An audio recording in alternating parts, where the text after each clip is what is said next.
বৈষম্য বিরোধী ছাত্র আন্দোলনের ডাকা এক দফা দাবির মুখে শেষ পর্যন্ত পদত্যাগ করে দেশ ছেড়ে পালিয়ে যান শেখ হাসিনা।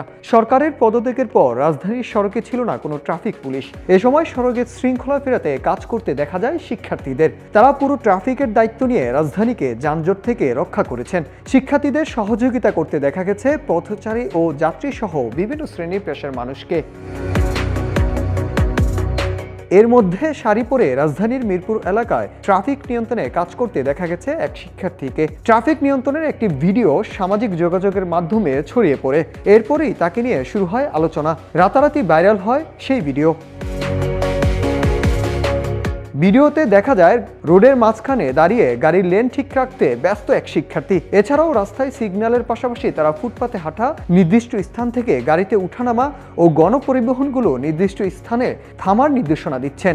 নিয়ম মেনে চলতে মানুষ ও গাড়ি চালকদের বাধ্য করছেন। ট্রাফিক নিয়ন্ত্রণের পাশাপাশি তিনি মানুষকে নিয়ম শৃঙ্খলাও শেখাচ্ছেন। খোঁজ নিয়ে জানা গেছে শাড়ি পরা ওই শিক্ষার্থীর নাম আদিবা নওমি। তিনি জগন্নাথ বিশ্ববিদ্যালয়ের গণযোগাযোগ ও সাংবাদিকতা বিভাগের শিক্ষার্থী।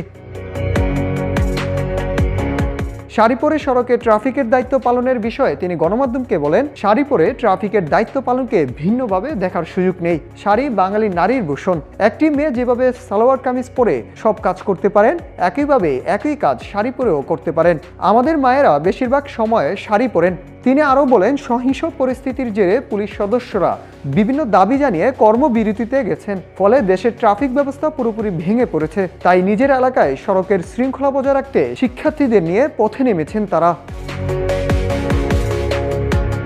এদিকে দীর্ঘ বিরতির পর অবশেষে সড়কে ফিরেছে ট্রাফিক পুলিশ। শৃঙ্খলার সঙ্গে যানবাহন চলাচল নিশ্চিত করেছেন দায়িত্ব পালন। তবে ট্রাফিক পুলিশ সড়কে ফিরলেও ঘরে ফিরেননি এই কদিন ট্রাফিকের কাজ করা ছাত্র জনতা।